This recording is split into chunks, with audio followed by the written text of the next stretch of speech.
আজকে বড় ভাইয়াদের বাসায় দাওয়াত ছিল, তাই ভাবলাম যেহেতু আজকে সারাদিন একটু ফ্রি আছি, তাই এই সুযোগে বাচ্চার জন্য কিছু টিফিন আইটেম বানিয়ে রাখি।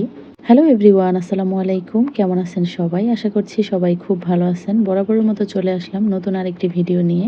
বাচ্চাদের তো প্রতিদিন টিফিনে নতুন কিছু চাই, আর বাইরে থেকে কিনে দেওয়ার চেয়ে বাসায় নিজের হাতে বানিয়ে রাখলে মনটাও শান্তি পায়। তাই আজকে বানিয়ে ফেলছি খুব মজার আর বাচ্চার পছন্দের চিকেন বল। প্রথমে আমি 500 গ্রাম চিকেন নিয়ে ব্লেন্ড করে নিয়েছি একদম মিহি করে। এখন দিয়ে দিলাম 1 পিস পাউরুটি। পাউরুটিটাকে আমি ছোট ছোট পিস করে কেটে দিয়েছি। দিয়ে দিলাম একটা ডিম, আদা রসুন বাটা 1 চা চামচ, দিয়ে দিলাম হাফ চা চামচ কালো গোলমরিচের গুঁড়া, চিলি ফ্লেক্স হাফ চা চামচ, আর পরিমাণ মতো লবণ। আর সবশেষে দিয়ে দিব 3 টেবিল চামচ কর্নফ্লাওয়ার। এবার সব কিছু একসাথে আরও একবার ব্লেন্ড করে নিব।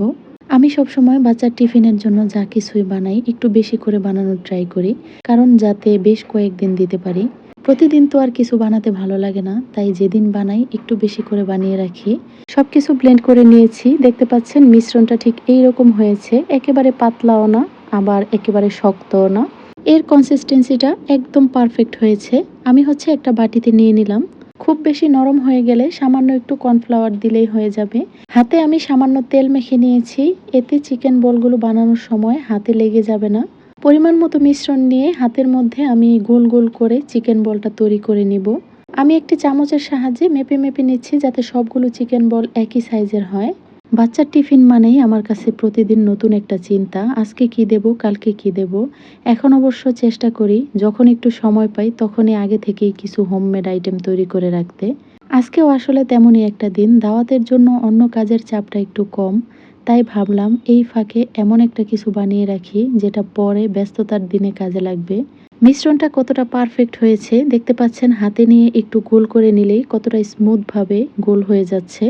তো সবগুলো চিকেন বল আমি বানিয়ে নিয়েছি। বাচ্চাদেরকে দেখবেন খুব সাধারণ একটা খাবার একটু অন্যভাবে বানিয়ে দিলেই ওদের কাছে সেটা অনেক স্পেশাল হয়ে যায়।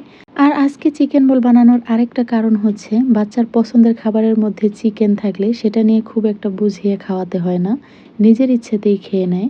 তো দেখতে পাচ্ছেন সবগুলো চিকেন বল আমার বানানো কমপ্লিট, আর সবগুলো একই সাইজের হয়েছে, দেখতেও মাশাআল্লাহ খুব সুন্দর লাগছে। এদিকে চুলায় একটা প্যানের মধ্যে আমি পর্যাপ্ত পরিমাণ পানি দিয়েছি। পানিটা যখন গরম হতে শুরু করেছে, এই পর্যায়ে আমি আগে থেকে বানিয়ে রাখা চিকেন বলগুলো দিয়ে দিচ্ছি। চিকেন বলের শেপটা একটু নষ্ট হয়ে গেলে সেক্ষেত্রে পানিতে দেওয়ার আগে একটু হাতে গোল গোল করে নিলেই আবার সুন্দর গোল হয়ে যাবে। চিকেন বলগুলো আমি একটু নেড়ে চেড়ে উল্টে পাল্টে দিলাম। চিকেন বলগুলো খুব বেশি সেদ্ধ করা যাবে না, 4-5 মিনিটের মতো আমি সেদ্ধ করে নেব। খুব বেশি সেদ্ধ করলে এগুলো একদম রাবারি হয়ে যাবে। একটা বাটিতে পরিমাণ মতো পানি নিয়ে তার মধ্যে আইস কিউব দিয়ে দিতে হবে। চিকেন বলগুলো উঠিয়ে ঠান্ডা পানিতে বেশ কিছুক্ষণ রেখে দিতে হবে, তাহলে চিকেন বলগুলো একদম সফট আর স্পঞ্জি হবে। আমি একটা বক্সের মধ্যে চিকেন বলগুলো রেখে ডিপ ফ্রিজে সংরক্ষণ করে রেখে দিয়েছি। আজকে আপনাদের ভাইয়া একটু অসুস্থ, হঠাৎ করে জ্বর চলে এসেছে। সংসারে একজন মানুষ যখন সবকিছু সামলে পাশে থাকে, তখন আমরা অনেক সময় বুঝতেই পারি না যে আমরা কতটা অভ্যস্ত হয়ে গেছি তার উপর। প্রতিদিনের ছোট ছোট কাজগুলো যে তার উপস্থিতির উপর কতটা নির্ভর করে সেটা আসলে তখনই বোঝা যায় যখন মানুষটা একটু অসুস্থ হয়ে পড়ে। আল্লাহ যেন আপনাদের ভাইয়াকে দ্রুত সুস্থ করে দেন। উনি সুস্থ থাকলে আমারও মনে হয় সবকিছু ঠিকঠাক আছে। আমি আপনাদের ভাইয়ার উপর এতটাই ডিপেন্ডেন্ট হয়ে গেছি, আমি একা খুব একটা কোথাও যাই না। বাইরে যাওয়া থেকে শুরু করে ছোটোখাটো যে কোনো প্রয়োজন বেশিরভাগ সময় আপনাদের ভাইয়ার সাথেই যাই। আর আমার নিজের জন্য বা বাসার জন্য যা কিছু প্রয়োজন হয় উনি বেশিরভাগ সময় এনে দেয়। কোনো কিছুই যেহেতু খেতে চাচ্ছে না, তাই ভাবলাম ডালিমের জুস বানিয়ে দেই। জুসার দিয়ে বানালে কিন্তু খুব তাড়াতাড়ি হয়ে যেত, যেহেতু অল্প এজন্য আমি হাত দিয়েই জুসটা বের করে নিচ্ছি। তো বেশি একটা রস বের করতে পারলাম না। ফল কাটার মধ্যে সবচেয়ে ঝামেলার কাজ হচ্ছে ডালিমের দানাগুলো আলাদা করা। তো যাই হোক, 2টা ডালিম থেকে এতটুকু জুস বের হয়েছে। যেহেতু দুপুরে আমাদের দাওয়াত ছিল, রাতে আর রান্না বান্না করি নাই। আমার বাচ্চা এই ওভেন চিজ পাস্তাটা ভীষণ পছন্দ করে, তাই আজকে ওর পছন্দের খাবারটাই অর্ডার করে নিলাম।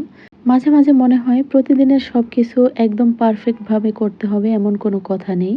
কোনোদিন নিজের হাতে রান্না করব, কোনোদিন সহজ কিছু বানিয়ে নিব, আবার কোনোদিন বাচ্চার পছন্দের খাবার বাইরে থেকে অর্ডার করে নিব। এভাবেই তো আমাদের প্রতিদিনের জীবন। বাচ্চারা তো ফাস্ট ফুডের প্রায় সব খাবারই পছন্দ করে। আমার বাচ্চাও ব্যতিক্রম না। তবে আমি চেষ্টা করি নিয়মিতভাবে এসব খাবার না দিতে। মাঝে, মাঝে কোনো বিশেষ দিন হলে কিংবা খুব ইচ্ছে করলে বা কোনো প্রয়োজনে অল্প-স্বল্প খাওয়াই। কারণ বাচ্চাদের পছন্দের খাবার বলে একেবারে নিষেধ করে রাখতেও চাই না। আবার সবসময় বাইরের খাবারের অভ্যাসও করতে দিতে চাই না। তো যাই হোক, আজকের ভিডিওটি আপনাদের কাছে কেমন লাগলো অবশ্যই কমেন্ট করে জানাবেন। ভালো লাগলে ফ্রেন্ডস এন্ড ফ্যামিলির সাথে শেয়ার করতে নিশ্চয়ই ভুলবেন না। সবাই ভালো থাকবেন। আল্লাহ হাফেজ।